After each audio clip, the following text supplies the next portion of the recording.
Nous sommes mercredi 13 mai 2015. Bonsoir à tous et merci d'être sur Nyota Télévision pour vous informer ce soir.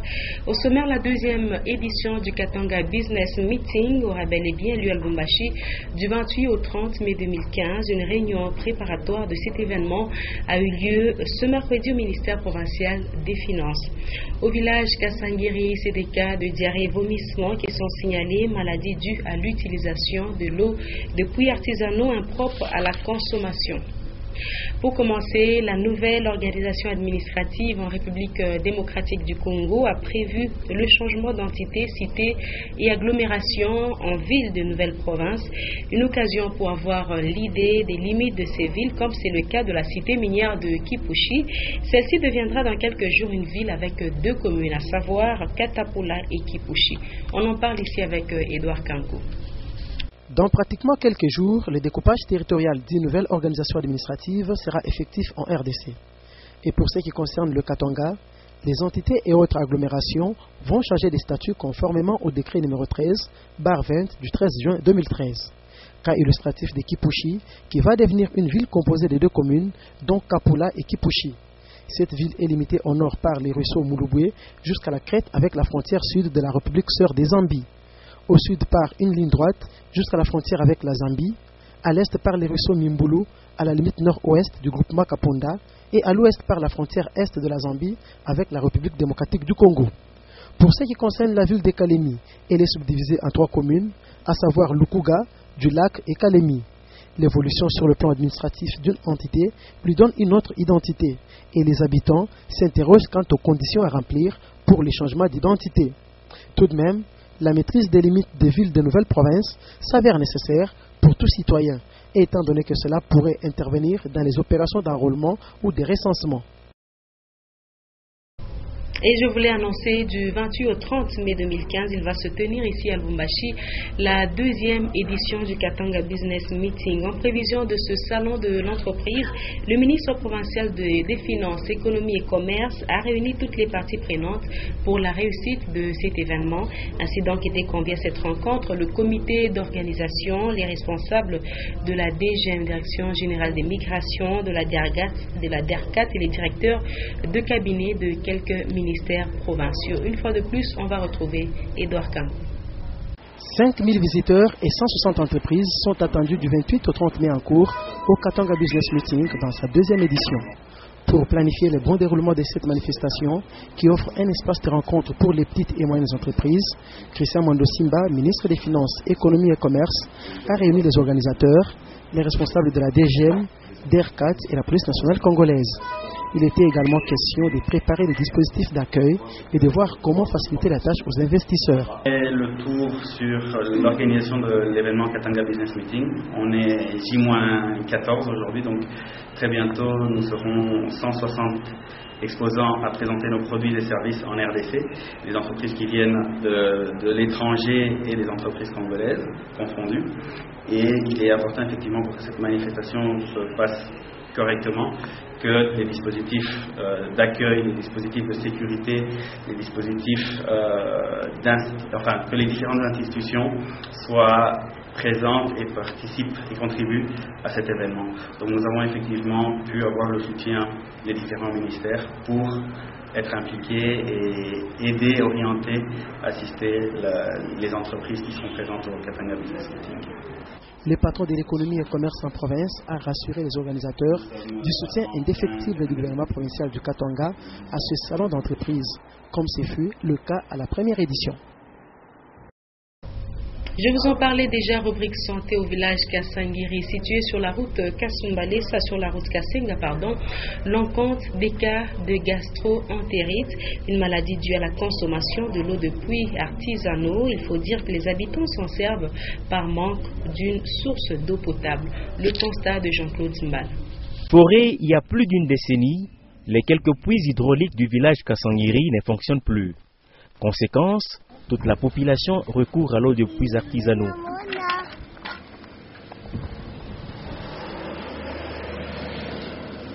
D'après le docteur Michel Moutobé, cette eau est impropre à la consommation. Nous avons aussi les problèmes de gastro-entérite, donc des cas de diarrhée et vomissement, parce que vous allez vous rendre compte qu'ici, les gens consomment l'eau des puits et la plupart de nos puits ne sont pas bien couverts. Et vous voyez, quand il y a beaucoup de pluie, vous allez voir que les puits se remplissent jusqu'au niveau de la surface. Ce qui fait que nous consommons une eau impropre et il y a beaucoup de cas de gastroentérite. Selon les habitants de Kassanguiri, l'organisation non gouvernementale, initiatrice du projet de puits, a promis de les dépanner. Mais il y a plus de 2 mois maintenant qu'elle se fait attendre. Toujours en santé, à force de passer plus de temps avec les malades, certains infirmiers arrivent à poser des actes qui sont réservés uniquement aux médecins. Et à Lubumbashi, par exemple, certains centres de santé seraient créés et tenus par des infirmiers qui posent certains actes médicaux. Et cette situation pousse certains malades à avoir confiance en ces personnels soignants. Conséquence, les patients pratiquent l'automédication pour soulager leur maladie. Ogi Kasongo, Ben Kaembe, Richard Chiba. À cause d'une mauvaise gestion du secteur sanitaire en République démocratique du Congo, il suffit seulement d'avoir quelques connaissances dans le domaine médical pour créer un centre de santé ou dispensaire. Pour beaucoup de cas, ce sont ceux qui ont fait des études d'infirmiers qui sont le plus indexés. Le médecin est considéré à l'hôpital comme... on prend l'hôpital comme la famille et le médecin est le père. Donc c'est le chef de la famille. Et l'infirmier est considéré comme la maman. Et ainsi que le paramédical nous accompagne. Par expérience, ces personnels de santé arrivent même à prescrire des médicaments aux malades, alors que cela ne peut être possible qu'en cas d'urgence. Le pharmacien peut conseiller. Le pharmacien n'a pas le droit de prescrire. Le pharmacien conseille. C'est pourquoi il faudrait que comme nos différentes pharmacies soient tenues par un pharmacien de formation qui a fait l'université. Puisque lui, au moins, si un médecin prescrit ou une personne se présente dans une pharmacie avec certains malaises, le pharmacien peut conseiller sous la prise de certains produits. Ces centres de santé illégalement établis sont à la base de plusieurs pratiques médicales délicates réservées aux grands hôpitaux. C'est par exemple les avortements, les prescriptions médicales sans examen, perfusion et même transfusion sanguine. L'entreprise minière TFM Tenke-Fungurume Mining a mis sur pied une usine de traitement d'huile usée issue de ses opérations en usine. Il s'agit d'une technologie récente d'une capacité de 20 000 litres par jour et ces huiles sont retraitées et utilisées pour sécher notamment le cobalt. Les explications de Rufin Kibambe et Etienne Elunga.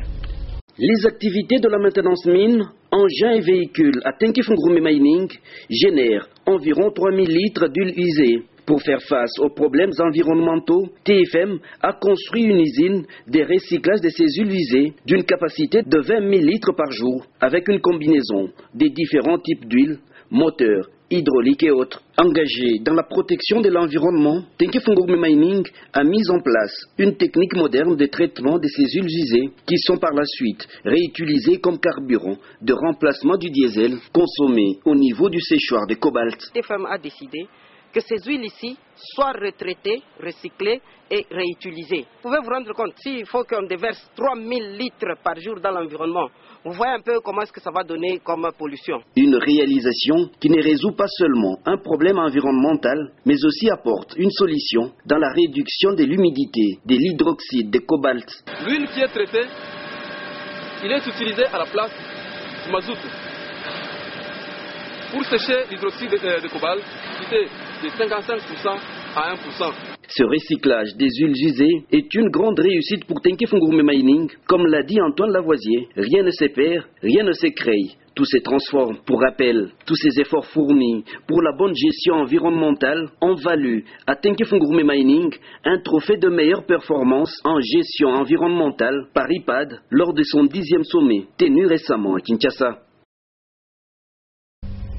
Religion à présent pour davantage démontrer la capacité de Dieu dans le marathon de prière de 21 jours.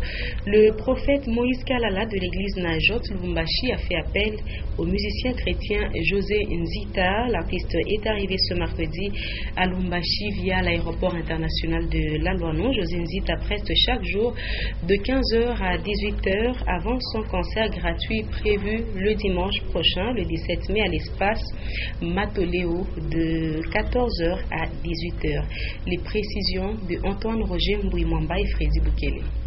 José Nzita Lubumbashi, du 13 au 18 mai 2015, cet artiste musicien chrétien vient chanter et appuyer la grande action de prière organisée à l'église Najot Lubumbashi 6, rue Première, quartier Chekamine, Kisanga, référence à Redbus Adventiste. Je suis venu pour annoncer la parole de Dieu derrière une grande vision d'un grand homme de Dieu ici.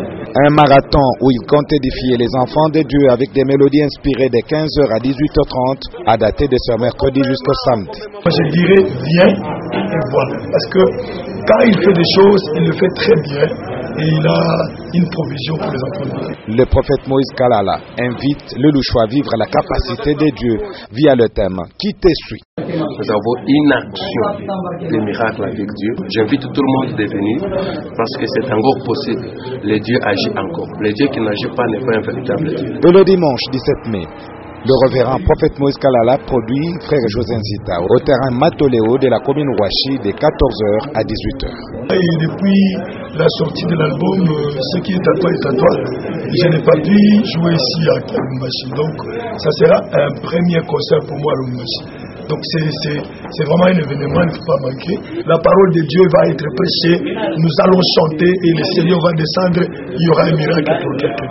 Un accueil délirant lui a été réservé par les fidèles de l'église Najot Lubumbashi.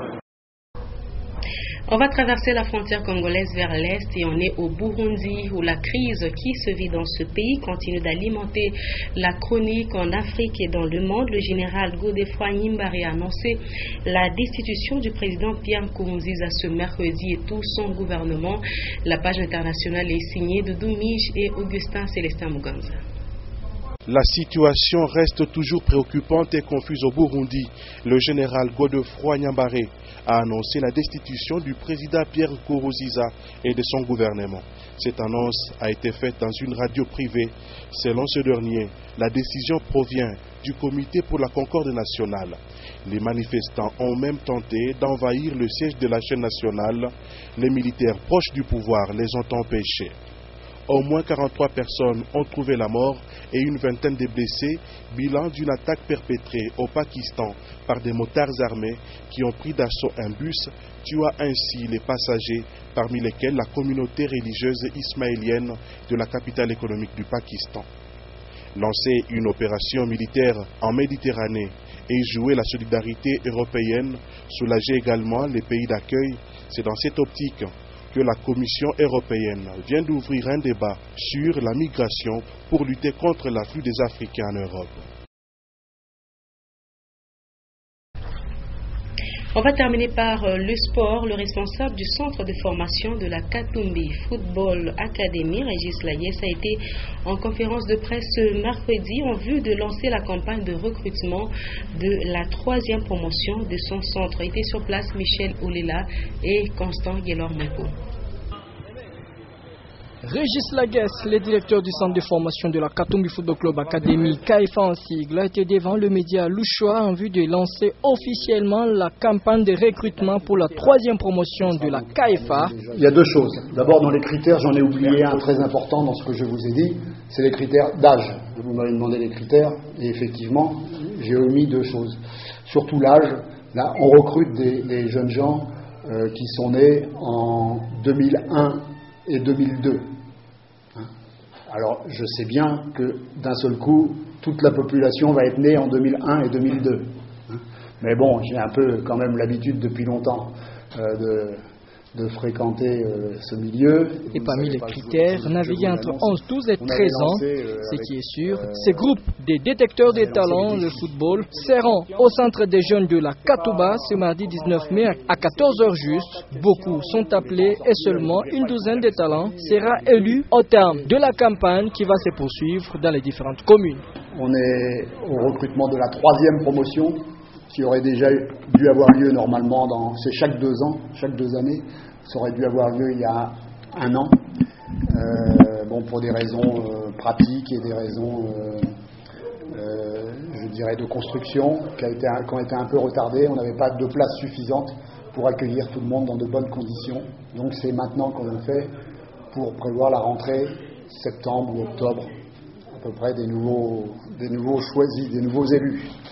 Je vous rappelle que pour la deuxième promotion, où le recrutement avait été fait ici déjà à Lubumbashi, j'ai vu 5572 candidats et j'en ai gardé 11.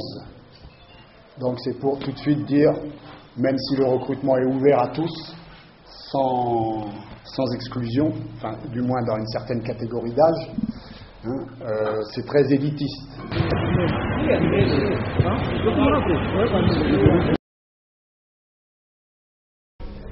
Et ce sera la fin de cette session d'actualité. Le rappel des titres avant de nous quitter. La deuxième édition du Katanga Business Meeting aura bel et bien lieu à Lubumbashi du 28 au 30 mai prochain. Une réunion préparatoire de cet événement a eu lieu ce mercredi au ministère provincial des Finances. Au village Kasangiri, c'est des cas de diarrhée et vomissements qui sont signalés. Maladies dues à l'utilisation de l'eau de pluie artisanaux impropres à la consommation. Après ce journal, juste après, vous allez suivre une page magazine en rapport avec l'entreprise TFM, Tenke-Fungurume Mining, je vous l'ai annoncé, qui a mis sur pied une usine de traitement d'huile usée issue de ses opérations en usine. Après cette magazine, ça sera le journal des sports, Sportstar, dans une présentation de MacArthur Kikoni. Très bon titre de le programme.